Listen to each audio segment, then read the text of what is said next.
Hi, and this is Robert, and today we've got a real treat for you. Today we're at the Marquette State Fish Hatchery and Marquette Fisheries Research Station, and this is where they grow the fingerlings and the larger fish that basically feed all of the Upper Peninsula and even some rivers in Lower Michigan. And again, we've got a real treat for you. We get to go inside and take a look at those fish and see how the whole operation works right here on Cherry Creek in Harvey, Michigan.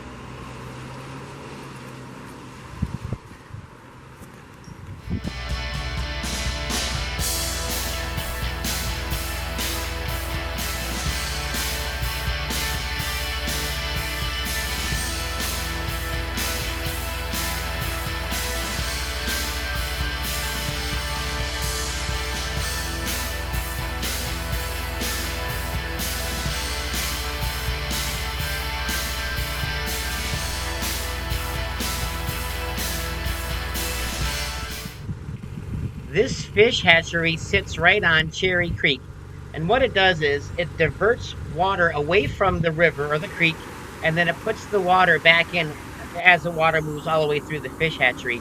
Now here's a view of that water coming out of that fish hatchery and rejoining Cherry Creek. And again, just a little pan here to show you that that water is in fact moving right down the river.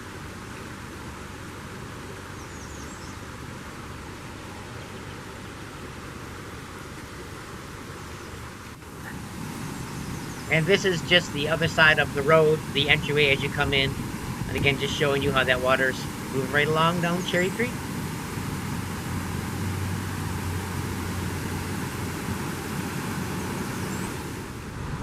So here we've made it to where the fish are inside those buildings.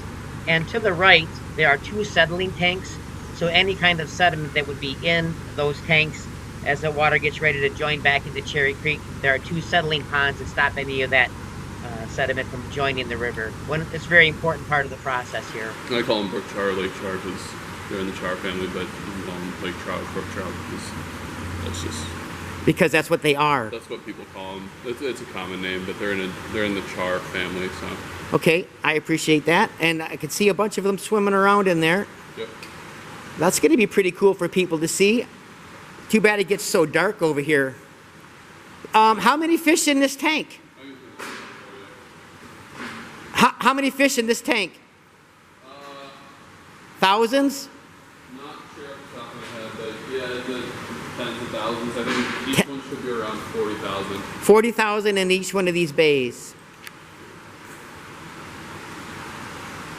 And these go how far away? Do these go all the way downstate? They'll go.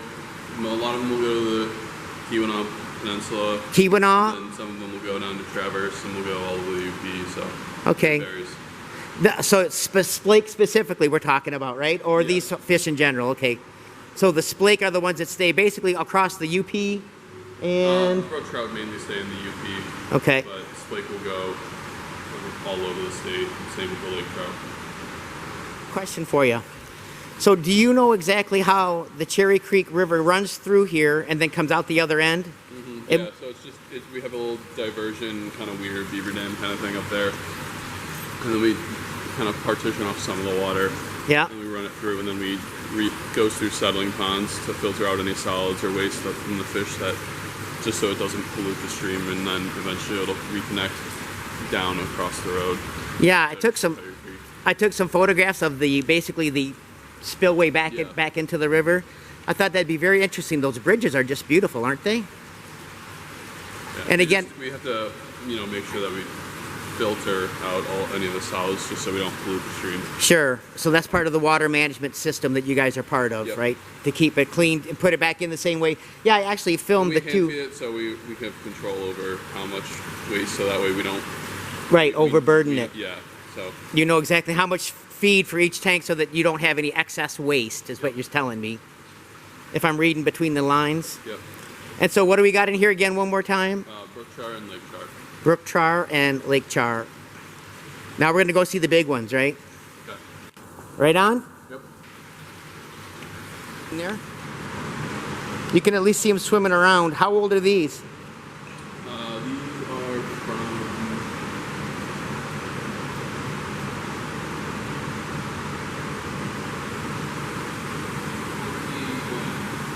So 5 years old already? Yep. And how big do you think they are on average size here?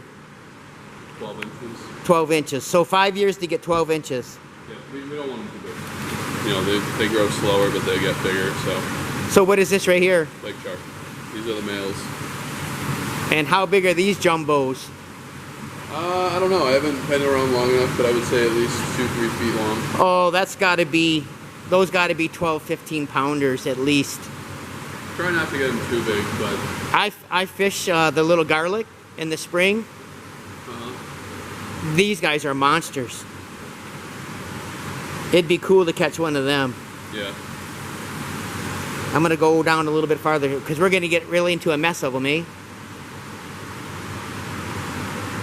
Oh, it's hard to see them with that water moving.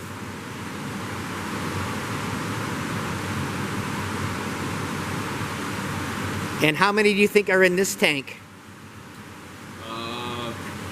Maybe 50. So they have 50 males in this tank. That's all they need for breeding. This is the breeding stock. And any idea on the age of these fish right here? They got to be 12, 13 years old. They have to be. If those other ones are 5 years old.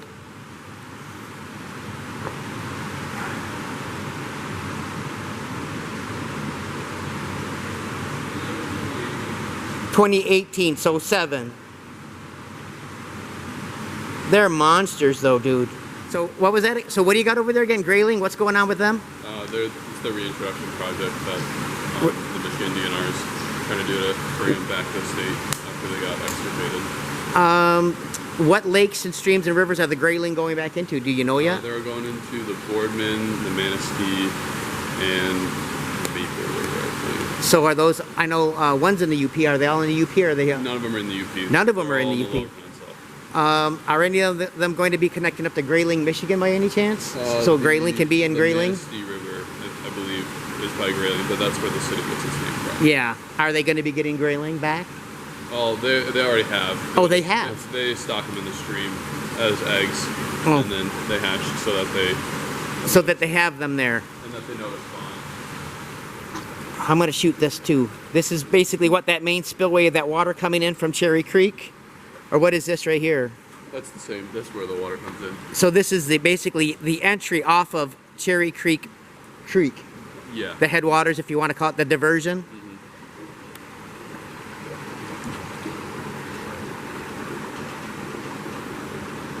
I think this place is cool.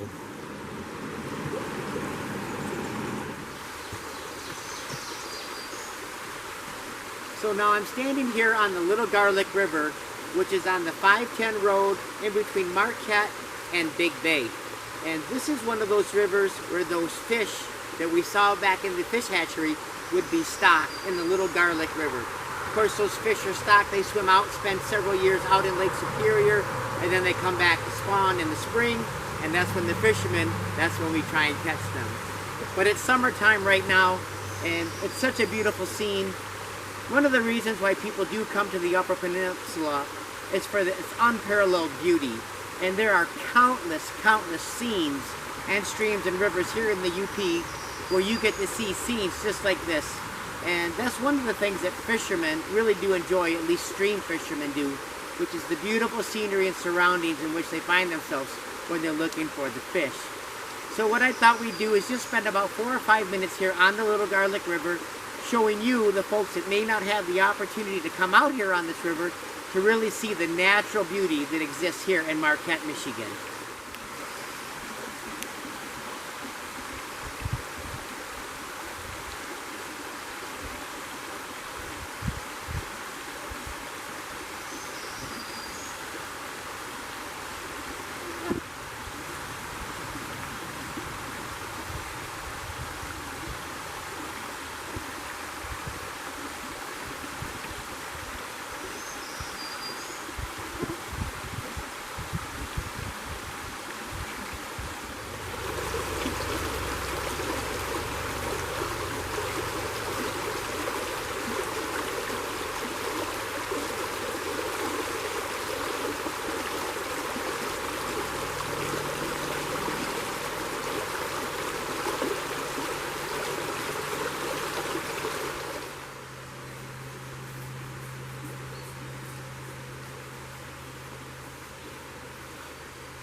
Well, if you made it here to the end of the video, I really want to thank you. What a beautiful view and what a beautiful place to live. I so appreciate it here. And again, please don't forget to like and subscribe. Thanks for your time.